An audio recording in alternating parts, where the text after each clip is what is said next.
Hey guys, welcome back to my channel. இன்னைக்கு எதுக்காக இந்த வீடியோ அப்படின்னு பார்த்தீங்க அப்படின்னா, ஆஃப்டர் டெலிவரிக்கு அப்புறம் என்ன பண்ணலாம் என்ன பண்ணக்கூடாது அப்படிங்கிறதுக்காக மட்டும்தான் இந்த வீடியோ. ஏன்னா நான் வந்து நிறையாவே ஃபேஸ் பண்ணிட்டேன். நார்மல் டெலிவரி தான், நம்மளுக்கு என்ன அப்படின்னு சொல்லிட்டு நம்ம நினச்சிட்டு இருந்திருப்போம். ஏன்னா நார்மல் டெலிவரினா ஒன்றுமே இல்லை, பெயின் இருக்காது அப்படின்லாம் தான் சொல்லியிருப்பாங்க. அது என்னமோ உண்மைதான். சிசேரியன்னா வந்து லைஃப் லாங் வந்து உங்களுக்கு பெயின் இருக்கும் அப்படின்னு சொல்லுவாங்க. அது அந்த ஒரு விஷயம் மட்டும்தான் வந்து அவங்களுக்கு கண்ணு தெரிஞ்சதா இல்லையா அப்படின்னு தெரியல. அதை தாண்டி நிறைய விஷயங்கள் இருக்கு. அதை வந்து இந்த வீடியோவில் நான் சொல்ல போகிறேன். மறக்காம ஸ்கிப் பண்ணாமல் பாருங்க, அப்பதான் நான் என்ன சொல்ல வரேன் அப்படிங்கிறது உங்களுக்கு புரியும். வாங்க வீடியோக்குள்ள போகலாம். சரி, ஓகே. எதுக்காக வந்து பார்த்தீங்க அப்படின்னா இந்த வீடியோ எடுக்கணும்னு நினச்சேன் அப்படின்னா, ஃபஸ்ட்டு வந்து ஸ்டிச்சிங் பற்றியே நிறைய டீட்டெயில்ஸ் கேட்டிங்க. அதுலேருந்து நான் கண்டினியூ பண்ணுறேன். இப்போ நம்மளுக்கு வந்து பார்த்தீங்கன்னா நார்மல் டெலிவரி இருந்தாலுமே நம்மளுக்கு ஸ்டிச் போடுவாங்க. அந்த ஸ்டிச்சு வந்து பார்த்தீங்க அப்படின்னா ஒரு 7 டேஸில் வந்து நம்மளுக்கு அதுக்கு காயம், அந்த ஊண்டு வந்து 7 நாளில் சரியாயிடும். ஆனால் நம்மளால வந்து சமணங்கால் போட்டு உட்காராமல் இருக்கணும். பேக்கரி ஐட்டம்ஸ், பன்னு, பிஸ்கெட்டு, வரிக்கி அந்த மாதிரி ஐட்டம்ஸ் எல்லாம் வந்து பார்த்தீங்க அப்படின்னா ஒரு 1 வீக் 2 வீக்ஸ் சாப்பிடாம இருந்தீங்க அப்படின்னாலே ஆல்மோஸ்ட் உங்களுக்கு வந்து அது சீக்கிரமாக சரியாகிறதுக்கு வந்து சான்சஸ் இருக்குது. எனக்கு வந்து ஒரு 7 டேஸ் ஆச்சு. நல்லாவே நான் வந்து உட்காந்து நல்லா எந்திரிச்சு நடக்கிறதுக்கு வந்து பார்த்தீங்க அப்படின்னா கண்டிப்பாக 11 டேஸ் 20 டேஸ் ஆகும். நார்மலாக நீங்கள் எப்பவும் போல் உங்களோட லைஃப் ஸ்டைல் வரதுக்கு அந்த மாதிரி தான் இருந்தது. நான் வந்து டாக்டர்ஸ் கொடுத்த டேப்லெட்ஸை வந்து கண்டினியூ பண்ணேன். இன்னொன்று என்னன்னு பார்த்தீங்க அப்படின்னா, பிஃபோர் டெலிவரிக்கு வந்து நான் டேப்லெட் ஒன்றுமே எடுத்துக்கல. ஆனால் ஆஃப்டர் டெலிவரி வந்து அது ரியாக்ட் பண்ணுச்சு. என்ன அப்படின்னா, எனக்கு முட்டி வலி, இடுப்பு வலி, கால் வலி, கை வலி அந்த மாதிரி தனித்தனியாக வலி வர ஆரம்பிச்சிருச்சு.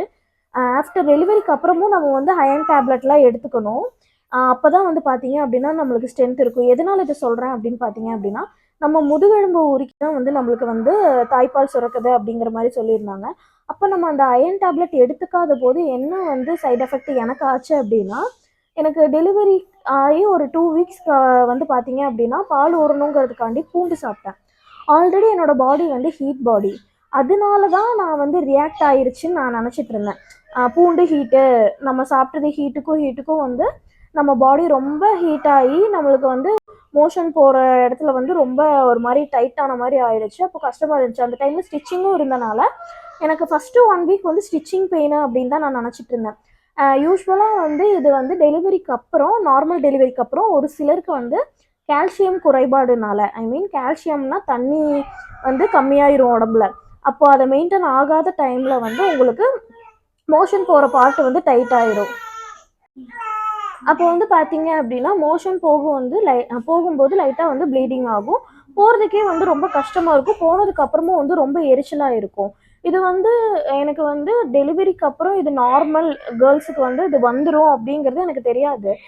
நான் என்ன நினச்சிட்டேன் அப்படின்னா, ஒரு வேளை ஃபைல்ஸ் வந்துருச்சோ அப்படி. ஏன்னா எனக்கு 3 வருஷத்துக்கு முன்னாடி வைரல் ஃபீவர் வந்தது. அப்போ எனக்கு நரம்பூசி போடும்போது வந்து எனக்கு அந்த ப்ராப்ளம் வந்தது. மேபி அப்போ இருந்து இருக்கிறனால நான் வந்து அது பெருசாக எடுத்துக்கல. எனக்கு வந்து அந்த அட்மிட் ஆகும்போது, ஹாஸ்பிட்டலில் அட்மிட் ஆகும்போது அது ரியாக்ட் ஆச்சு. அதுக்கப்புறம் எனக்கு இப்போ வரைக்கும் இல்லை. இப்போ நான் வந்து டெலிவரிக்கு அப்புறம் எனக்கு 1 வீக் அப்புறம் மறுபடியும் இதே மாதிரி ரியாக்ட் ஆகிருக்கு. சரியாகும்னு சொல்லி நான் வெயிட் பண்ணிகிட்டே இருந்தேன். சரியாகிற மாதிரி தெரியல. 1 மந்த்தே ஆச்சு. 1 மந்த், அதாவது தம்பி பிறந்து 1 மந்த் ஆச்சு. அப்பவும் சரியாகல. ஒவ்வொரு நாளும் வந்து மோஷன் போகும்போதும் வந்து ரொம்பவே வந்து கஷ்டமாக இருந்தது. சரி, ஓகே, டாக்டர் கிட்ட போய் கேட்டுடலாம் என்னன்னு சொல்லிட்டு அப்படின்னு சொல்லிட்டு டாக்டர் கிட்ட போய் கேட்டப்போ தான் வந்து அவங்க சொல்கிறாங்க, நீங்கள் வந்து இதுக்கு மெடிசன் எடுத்துக்கல அப்படின்னா இது சரியாகவே ஆகாது. இது வந்து நார்மல் கிடையாது. இது வந்து டெலிவரிக்கு அப்புறம் ஒரு சில பேர்த்துக்கு கால்சியம் குறைபாடுனால இந்த ப்ராப்ளம் வரும். இதை கண்டிப்பாக டேப்லெட் எடுத்து அதுக்கேற்ற மாதிரி நீங்கள் மெடிசன் சாப்பிட்டீங்க அப்படின்னா தான் இது நார்மல் ஆகும் அப்படின்னு சொல்லிட்டாங்க. நான் வந்து சரி, ஓகே, இது சரியாயிரும்னு நினச்சது தப்பாக போச்சேன்னு அப்போ தான் எனக்கு தெரிஞ்சுது. அப்புறம் அவங்க வந்து எனக்கு டேப்லெட்ஸு, டானிக்ஸ் எல்லாம் கொடுத்தாங்க. நெக்ஸ்ட் டேவே எனக்கு அது சரியாயிருச்சு. அப்போ தான் நினச்சேன், இது வந்து நம்ம நம்ம என்ன நினச்சிக்கிறோன்னா பாடி ஹீட்டு, அதனால இந்த மாதிரி உடம்பு ரியாக்ட் பண்ணுது அப்படின்லாம் நினச்சிட்டு நம்ம வீட்டில் இருக்கிறது வேஸ்ட்டு. என்னை கேட்டால் டெலிவரிக்கு அப்புறம் உங்களுக்கு என்ன ஒரு விஷயமா இருந்தாலும் டக்குன்னு போய் டாக்டர் கிட்ட கன்சிடர் பண்ணி அதுக்கான சொல்யூஷனை வந்து நீங்கள் பார்த்துக்கிறது நல்லது. இதெல்லாம் சொல்கிறதுக்கு ஒரு சிலர் வந்து கூச்சப்படுவாங்க. நான் ஏன் வந்து இதை ஓப்பன் தாட்டாக சொல்கிறேன் அப்படின்னா, என்ன மாதிரி என் வீட்டு பக்கத்தில் இருக்க 2-3 பேத்துக்கும் இருந்திருக்கு. எங்கள் அம்மா வந்து அதுக்கு சஜஷன் கேட்கும்போது அவங்க ஒவ்வொரு சஜஷன், அதாவது நான் அது எப்படி சொல்கிறது, வெத்தலை சாப்பிட சொல்கிறது, அப்புறம் வந்து குளிர்ச்சியான ஐட்டம் சாப்பிட சொல்கிறது, எதாவது சாப்பிட்டா சரியாயிரும் அப்படின்னு தான் அவங்களும் சொல்லியிருந்தாங்க. பட் மேபி அவங்களுக்கும் தெரிஞ்சிருக்காது இது வந்து டெலிவரிக்கு அப்புறம் நார்மல் கேர்ள்ஸுக்கு இது வந்து தான் சரியாகும் அப்படிங்கிறது தெரியாமல் இருந்திருக்கலாம். இந்த வீடியோ பார்க்குற உங்களுக்கு இந்த மாதிரி மேபி ஆஃப்டர் டெலிவரிக்கு அப்புறம் இருக்குது அப்படின்னா இந்த வீடியோ பார்த்ததுக்கப்புறம் கண்டிப்பாக போய் டாக்டரை கன்சிடர் பண்ணுங்க. அப்போ உங்களுக்கு வந்து குயிக்காகவே ரெடி ஆயிடும். நான் வந்து ரொம்ப டிலே பண்ணி தான் போனேன். ஏன்னா இது இப்படி இருக்கும்னு எனக்கு தெரியாது. நான் வந்து ஃபைல்ஸ்னே நினச்சி கன்ஃபார்ம் பண்ணிட்டேன். இது ஃபைல்ஸ் கிடையாது, இது கால்சியம் குறைபாடுனால வர ஒரு இஷ்யூ. கால்சியம் இதை வந்து எப்படி வந்து நார்மலாக நம்ம வந்து அதுக்கப்புறம் டேப்லெட்ஸ் 2 நாளைக்கு தான் கொடுப்பாங்க. அதுக்கப்புறம் எப்படி நம்ம க்யூர் பண்ணணும் அப்படின்னா மோர் குடிக்கிறது, இளநீ குடிக்கிறது, தண்ணி அப்படி சீரியஸாக சொல்கிறேன். நான் வந்து ப்ரெக்னென்சி டைமில் தண்ணியே எடுத்துருக்க மாட்டேன்னு சொல்லியிருப்பேன். இந்த டைம் பிடிச்சாலும் பிடிக்கலினாலும் ஆஃப்டர் டெலிவரிக்கு அப்புறம் 4 லிட்டர் 5 லிட்டர் தண்ணியாவது எடுத்துக்கணும். அப்போ தான் உங்களுக்கு மோஷன் நார்மலாக, ஐ மீன் மோஷன் இல்லை, யூரின் வந்து உங்களுக்கு நார்மலாக போகும். இல்லைன்னா எரிச்சலாக தான் போகும். பயங்கர ஹீட்டாக இருக்கும் ஒவ்வொரு டைம் நீங்கள் யூரின் போகும்போதும். ரொம்பவே கஷ்டப்படுவீங்க. கஷ்டப்பட்டனால நான் சொல்கிறேன். இப்போ நான் வந்து நைட்டும் வந்து 2 லிட்டர் தண்ணி குடிக்கிறேன், பகல்லையும் வந்து முடிஞ்ச அளவுக்கு தண்ணி குடிச்சிட்டே இருக்கேன். அப்போவும் என் பாடி ஹீட்டுங்கிறனால இன்னும் ஹீட்டாகவே தான் இருக்குது. இன்னும் வந்து எனக்கு அது கொஞ்சம் வந்து சரியாகாத மாதிரி தான் நான் ஃபீல் பண்ணிகிட்ருக்கேன். இதெல்லாம் நீங்கள் பண்ணக்கூடாதுங்கிறதுக்காண்டி தான் நான் இந்த வீடியோ உங்களுக்கு எக்ஸ்பிளைன் பண்ணிகிட்ருக்கேன். தென் பூண்டு வந்து எடுத்துக்கலாம். ஒரு நாளைக்கு 4 பல்லு மட்டும் எடுங்க. ஏன்னா எங்கள் அம்மாவுக்கு வந்து ஏதோ அதிபுத்திசாலி, அவங்களோட ஃப்ரெண்ட்ஸாக யாருன்னு தெரியல, ஒரு நாளைக்கு 2 உருண்டை, ஐ மீன் முழு பூண்டை சாப்பிட்டோம் அப்படி இப்படின்னு சொல்லி எங்கள் அம்மா எனக்கு நிறையா பூண்டு கொடுத்தாங்க. ஆனால் பூண்டு வந்து நல்லது தான், அளவுக்கு மீறி எடுத்துக்கும் போது அது நம்மளோட பாடிக்கு எப்படி ரியாக்ட் ஆகும்னு தெரியாது. ஒரு நாளைக்கு 4 பல்லு, அதுவும் எப்படி சாப்பிட்ணுங்கிற ஒரு விஷயம் இருக்குது. அதை தட்டி கொஞ்சம் நேரம் கழித்து பச்சையாக சாப்பிட்டாலும் ஓகே தான். இல்லைன்னா நெய் அந்த மாதிரி விஷயத்தில் தாளித்து சாப்பிட்டீங்க அப்படின்னாலும் ஓகே தான். பச்சையாக உடனே தட்டி சாப்பிடும்போதோ இல்லை பச்சையாக வாய்க்குள்ள போட்டு சாப்பிடும்போதோ அதோட காட்டுக்கு உங்களுக்கு வந்து இன்னும் ஹீட் வந்து நிறைய அதிகமாகும். அந்த ஒரு ரீசனுக்காக சொல்கிறேன். நார்மல் டெலிவரி பீப்புள் வந்து பார்த்தீங்க அப்படின்னா என்ன வேணால் சாப்பிட்லான்னு சொல்லி ஹாஸ்பிட்டலில் சொல்லி அனுப்பிச்சிருப்பாங்க. ஆனால் வீட்டில் இந்த அம்மாங்க வந்து மற்றவங்க பேச்சை கேட்டுட்டு அதை சாப்பிடாத இதை சாப்பிடாத அப்படின்னு சொல்லுவாங்க. அப்படி கிடையவே கிடையாது. உண்மையாகவே சொல்கிறேன், எல்லாமே நீங்கள் சாப்பிட்லாம். நான் வந்து எல்லாமே எடுத்துக்கிட்டேன், எதையுமே வந்து அவாய்ட் பண்ணவே இல்லை. இதை சாப்பிடக்கூடாது அதை சாப்பிடக்கூடாது. நான் சாப்பிடாத ஐட்டம் என்ன அப்படின்னு பார்த்தீங்க அப்படின்னா கத்திரிக்காய். எனக்கே கொஞ்சம் பயமாக இருந்தது. நார்மல் டேஸில் வந்து நான் நல்லா கத்திரிக்காய் சாப்பிடுவேன். இந்த டைம் வந்து தம்பிக்காக அந்த ஒரு விஷயம் மட்டும்தான், கத்திரிக்காய் மட்டும்தான் சேர்த்துக்கல. மற்ற எல்லாம் மாங்காய் சாப்பிட்டேன், மாம்பழம் சாப்பிட்டேன், ஐஸ்கிரீம் சாப்பிட்டேன், வேற என்ன அரிசி ஐட்டம்ஸு, இந்த பருப்பு ஐட்டம்ஸு, அது எல்லாமே எடுத்துக்கிட்டேன். எல்லா சாப்பாடுமே நான் சாப்பிட்டு தான் இருக்கேன். எனக்கு எந்த ப்ராப்ளமும் இல்லை. தம்பிக்கும் வந்து மோஷன் நல்லா தான் போகுது, எந்த இதுவும் இல்லை. அவங்க சொல்கிறாங்கன்னு சொல்லிட்டு எல்லாத்தையுமே வந்து அவாய்ட் பண்ண தான் எனக்கு தெரிஞ்சு அந்த தம்பிக்கு ஒத்துக்காமல் அவங்க அதுக்கப்புறம் நீங்கள் சாப்பிடும்போது 6 மாதத்துக்கு அப்புறமோ இல்லை அதுக்கப்புறமோ நீங்கள் சாப்பிடும்போது அவங்களுக்கு ரியாக்ட் ஆகும் தாய்ப்பால் கொடுக்குற பட்சத்தில். இப்போவே நீங்கள் எல்லாத்தையும் எடுத்துக்கிட்டீங்க அப்படின்னா அது நல்லது. நான் வந்து சாப்பிட்டேனா இல்லையா அப்படின்னு உங்களுக்கு வந்து கன்ஃபியூஸாக இருக்கும். வாயால் இவ சொல்லிட்டு போகிறா, இவ சாப்பிட்டாலா என்ன நம்மளுக்கு என்ன தெரியும் அப்படின்ட்டு. நான் தினமுமே வந்து இதெல்லாமே ஐஸ்கிரீம்லாம் நான் தினமுமே தான் சாப்பிட்ருக்கேன். அதே மாதிரி மாம்பழம் இதெல்லாமே வீக்லிஸ் வந்து எங்கள் வீட்டில் என்ன குழம்பு வச்சாலும் மாங்காய் சீசன் வந்துருச்சு அப்படின்னா எல்லா குழம்புலையுமே சாம்பார், புளிக்குழம்பு, கறி குழம்பு எல்லா குழம்புலையும் மாங்காய் போடுவாங்க. அதை நாங்கள் சாப்பிட்டு தான் ஆகணும். நான் சாப்பிட்டு தான் இருக்கேன். எங்கள் அம்மா பக்கத்துலேருந்து ஏதோ பேசுவாங்க, அது கேட்காது. ஏன்னா மைக் நான் மட்டும்தான் மாட்டியிருக்கேன். எல்லாம் மாங்காய் வந்து நான் சாப்பிட்டேன், எந்த ரியாக்ஷனும் ஆகலை.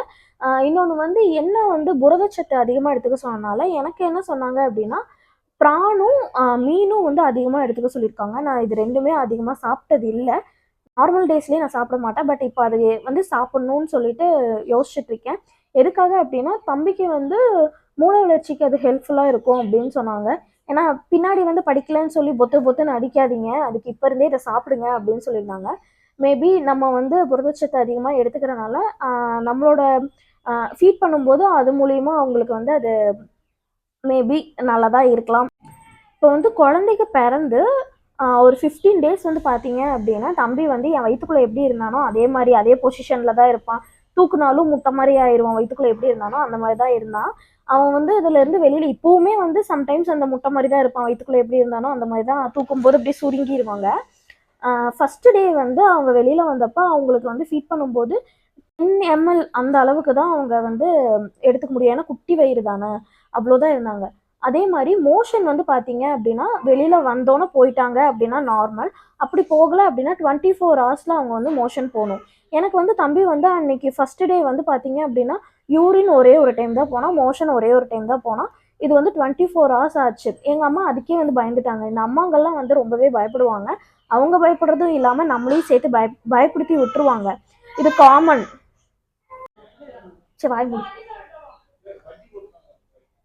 இப்போ வந்து பிறந்த குழந்தை வந்து பார்த்தீங்க அப்படின்னா ஃபஸ்ட்டு டே வந்து 10 ml அந்த அளவுக்கு அவங்களுக்கு ஃபீட் பண்ணுறதே வந்து அதிசயம் தான். அவங்க வந்து பார்த்தீங்க அப்படின்னா தூங்கிட்டே தான் இருப்பாங்க. நம்ம தான் எழுப்பி வந்து அவங்களுக்கு ஃபீட் பண்ணுற மாதிரி இருக்கும். 2 hours ஒன்ஸ் இல்லைன்னா 1 hourக்கு ஒன்ஸ் வந்து ஃபீட் பண்ண சொல்லுவாங்க.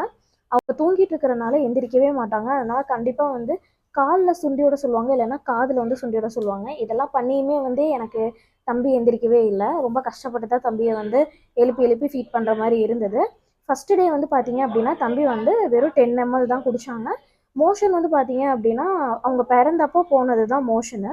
யூரின் வந்து பார்த்தீங்க அப்படின்னா மார்னிங் போனாங்க. அதுக்கப்புறம் அடுத்த நாள் தான் எங்களுக்கு போனாங்க. அப்போ வந்து அம்மா ரொம்பவே பயந்துட்டு இருந்தாங்க. அது வந்து ரொம்ப காமனாமா. பிறந்து ஒரு 24 ஹவர்ஸ்க்கு ஒரு டைம் போனாலே அது காமன் அப்படின்னு சொன்னாங்க. ஏன்னா ஃபீட் பண்ணுறது வெறும் 10 ml அப்படின்னா அவ்வளோதானே அவங்களுக்கு வரும். அதுக்கு முன்னாடினா நம்ம சாப்பிட்றது வந்து குழந்தைக்கு போயிட்டுருக்கும். வெளியில் வந்ததுக்கப்புறம் அவங்க சாப்பிட்றது தான் வந்து அவங்களுக்கு வருது. ஒரு 3 நாளைக்கு வந்து பார்த்தீங்க அப்படின்னா இதே மாதிரி தான் இருக்கும். அப்புறம் வந்து பார்த்தீங்க அப்படின்னா கொஞ்சம் கொஞ்சமாக சேஞ்ச் ஆகும். இப்போ 10 ml சாப்பிட்டு இருந்தவங்க ஒரு 50 ml சாப்பிட ஆரம்பிப்பாங்க. அதுவும் 50 ml வந்து உங்களுக்கு 2 hours ஒன்ஸ் 1 hours ஒன்ஸ் வந்து கம்ப்ளீட் நீங்கள் எந்திரிச்சு அதை நீங்கள் பண்ணியே தான் ஆகணும். எனக்குலாம் வந்து பர்த் வெயிட் வந்து ரொம்ப கம்மிங்கிறனால நான் பயந்து பயந்து அதை பண்ணிகிட்டே தான் இருக்கணும். தென் வந்து பார்த்தீங்க அப்படின்னா குழந்தை வந்து ஃபீடிங் வந்து ரொம்ப கம்மியாக எடுத்துக்கிறனால நம்மளுக்கு பால் ஊறும்போது நம்மளுக்கு பால் கட்டிக்கும். அதுக்கு நான் என்ன பண்ணேன் அப்படின்னா ஃபீடிங் பம்ப், அதாவது மேனுவலாக பம்ப் பண்ணுறது வந்து நான் வாங்கி வச்சுக்கிட்டேன். ஏன் வந்து நான் வந்து பவர் வாங்கலை அப்படின்னா எனக்கு வந்து மேனுவலி, அதாவது எனக்கு வலிக்கிறது நார்மலாக நின்னா போதும் அப்படிங்கிற மாதிரி தான் இருந்தது. இப்போ நாளடைவில் வந்து நான் இப்போவுமே வந்து பம்பு வச்சு தான் தம்பிக்கு வந்து எடுத்து கொடுத்துட்ருக்கேன். அது வந்து எனக்கு வந்து இன்னுமே வந்து மில்க்கு வந்து அதிகமாக செக்ரிகேஷன் ஆகிறதுக்கு வந்து ஹெல்ப்ஃபுல்லாக இருக்குது. பம்ப் வந்து யூஸ் பண்ணலாமா அப்படின்னு கேட்டிங்க அப்படின்னா பிறந்தப்போ யூஸ் பண்ணுறது நல்லாயிருக்கும். போக போக வந்து அதை நீங்கள் கம்மி பண்ணிக்கலாம். நானும் அந்த ஐடியாவில் தான் இருக்கேன். இப்போ வரைக்கும் எனக்கு அது யூஸ்ஃபுல்லாக இருக்குது. ஸ்டார்டிங் வந்து நான் வந்து 25 ml எடுக்கிறதே வந்து ரொம்ப கஷ்டம் பம்பில். இப்போ என்னால் ஒரு 100 ml வந்து எடுக்க முடியும். இப்போ வந்து எனக்கு 1 month கம்ப்ளீட் ஆகிருக்கு. தென் வந்து பார்த்தீங்க அப்படின்னா அதுக்கப்புறம் ஒரு 7 டேஸ்க்கு அப்புறமா வந்து பேபி வந்து ஒரு நாளைக்கு 20 டைம் இல்லைன்னா 15 டைம் வந்து மோஷன் போவாங்க. இது வந்து காமன். எங்கள் அம்மா ஃபஸ்ட்டு வந்து பார்த்தீங்க அப்படின்னா பாத்ரூமே போகலன்னு சொல்லி ஃபீல் பண்ணாங்க. அதுக்கப்புறம் என்னடா இப்படி பாத்ரூம் போகிறோம், இப்படி போனால் உடம்புலையே ஒட்டாதே அப்படின்னு சொல்லி ஃபீல் பண்ணாங்க. டாக்டர்ஸ்க்கு அப்புறம் டாக்டர் கிட்ட போய் கேட்டதுக்கப்புறம் அவங்க சொன்னது என்ன அப்படின்னா மதர் மில்க் மட்டும்தான் எடுத்துக்கிறாங்க அப்படின்னா ஒரு நாளைக்கு வந்து குழந்தைய வந்து 25 டைம்ஸ்க்கு மேலே வந்து மோஷன் போவாங்களாமா. அது வந்து ரொம்ப நல்லது தான், இது வந்து பயப்படுறதுக்கான விஷயமே இல்லை அப்படின்னு சொல்லிட்டாங்க. அப்போ வந்து நம்மளோட பிரஸ்ட் ஃபீட் மட்டும் இருந்தது அப்படின்னா பேபி வந்து ஒரு நாளைக்கு 25 டைம்ஸ் 20 டைம்ஸ்க்கு மேலே வந்து மோஷன் போவாங்க. அது காமன் தான். யூரினும் சரி மோஷனும் சரி. இதெல்லாம் வந்து எனக்கு தெரியல. இப்போ தெரிய வரும்போது தான் வந்து பார்த்தீங்க அப்படின்னா இது காமன். ஃபஸ்ட்டு வந்து நான் பயப்படுவேன், என்னடா இப்படி போகிறான். அதே மாதிரி பிறந்து 3 நாளைக்கு வந்து பார்த்தீங்க அப்படின்னா தம்பி வந்து பிளாக் கலரில் தான் வந்து மோஷன் போவான். அதுக்கப்புறம் தான் வந்து பார்த்தீங்க அப்படின்னா நார்மல் எல்லோயிஷாக போக ஆரம்பிப்பாங்க. இதுவும் வந்து காமன் தான். அதுவுமே வந்து பார்த்தீங்க அப்படின்னா பாதி ஜீரணமாகி பாதி ஜீரணமாகலைன்னா நம்மளுக்கு வாமிட் எப்படி ஒரு மாதிரி வரும், அந்த மாதிரி தான் அவங்களோட மோஷன் இருக்கும். அதுவும் காமன் தான். இது எதுக்குமே வந்து நீங்கள் பயப்பட தேவையில்லை. ஏன்னா இதெல்லாம் வந்து தெரியாதனால அம்மாவும் பயந்துப்பாங்க, நம்மளையும் பயமுறுத்தி விட்ருவாங்க. அதுக்காக சொல்கிறேன். தென் வந்து வேறு என்னென்ன வந்து சேஞ்சஸ் இருந்தது அப்படின்னா நைட்டு ஃபுல்லாக வந்து தூக்கம் முழிக்கிறீங்க அப்படின்னா பகலில் வந்து படுத்து தூங்கிக்கோங்க. உங்கள் அம்மாவா இல்லை மாமியார் உங்களை பார்க்குறவங்க யாராக இருந்தாலும் கண்டிப்பாக தூங்கக்கூடாது அப்படின்னு சொல்லி திட்டுவாங்க. மறுபடியும் தம்பியை பார்த்துக்கணும் இல்லை பாப்பாவை பார்த்துக்கணுங்கிறதுக்காண்டி. ஆனால் நான் அதை கேட்கவே இல்லை. என்ன பண்ணாலும் நான் வந்து பம்பில் வந்து எடுத்து வச்சுட்டு நான் படுத்து தூங்கிடுவேன். தூங்குனா தான் வந்து அன்னைக்கு நான் நார்மலாக இருப்பேன். இல்லை அப்படின்னா நான் ஒரு சைக்கோ மாதிரி ஆகி ஃபைட் பண்ண ஆரம்பிச்சிடுவேன். என்ன பேசினாலும் வந்து கத்த ஆரம்பிச்சிடுவேன். அதனால் இப்போ 2 பேர் இருக்கீங்க அப்படின்னா நீங்கள் இப்போ நைட்டு பார்த்துக்கிறீங்க அப்படின்னா பகலில் வந்து அம்மாவை பார்த்துக்க சொல்லிவிட்டு நீங்கள் கொஞ்சம் நேரம் ரெஸ்ட் எடுங்க. ரெஸ்ட் எடுக்கிறது ரொம்ப முக்கியம். நார்மலாகவே வந்து குழந்தை பிறந்துச்சுன்னா முடி கொட்டும், உடம்பு வரும், அப்படி இப்படின்னு நிறையா சொல்கிறதுக்கு ரீசன் வந்து இதுதான். ஏன்னா நம்ம தூங்குறது சேஞ்சஸ் ஆகும், ஃபுட்டு வந்து சாப்பிட்ற டைமிங் சேஞ்சஸ் ஆகும். இதெல்லாம் மூலியமாக தான் வந்து அந்த விஷயம் நடக்குது. அது தெரியாமல் குழந்தை பெற்றாலே இப்படி ஆகிடும் அப்படின்னு சொல்லுவாங்க. இதுதான் முழுக்க முழுக்க ரீசன். இதை கரெக்டாக மெயின்டைன் பண்ணீங்க அப்படின்னாலே உங்களுக்கு வந்து அந்த இஷ்யூலாம் வந்து வரதுக்கு 100 இல்லை ஒரு 50% நீங்கள் அதை கண்ட்ரோல் பண்ணிக்கலாம். நெக்ஸ்ட் வீடியோவில் வந்து தம்பி வந்து பிறந்ததுல இருந்து எப்போ அவனை குளிக்க வச்சது, அவனுக்கு என்னென்ன பண்ணணும், என்னென்ன ப்ராடக்ட் யூஸ் பண்ணுறோம் அப்படிங்கிறதெல்லாம் நெக்ஸ்ட் வீடியோவில் சொல்கிறேன். இது வந்து கொஞ்சம் ரொம்ப பெரிய வீடியோவாக போகிற மாதிரி இருக்குது. அந்த ஒரு ரீசனால தான். இந்த வீடியோ உங்களுக்கு பிடிச்சிருக்கும் அப்படின்னு சொல்லி நினைக்கிறேன். ஏதாவது டவுட்ஸ் இருந்தது அப்படின்னா கமெண்ட்டில் கேளுங்க, கண்டிப்பாக நான் ரிப்ளை பண்ணுவேன். நம்மளோட சேனலை ஃபர்ஸ்ட் டைம் பார்க்குறீங்க அப்படின்னா மறக்காமல் சப்ஸ்கிரைப் பண்ணிவிட்டு பெல் ஐக்கானை கிளிக் பண்ணிக்கோங்க. அப்போ தான் நான் போடுற அடுத்தடுத்த வீடியோ உங்களோட நோட்டிஃபிகேஷனுக்கு வரும். பாய்.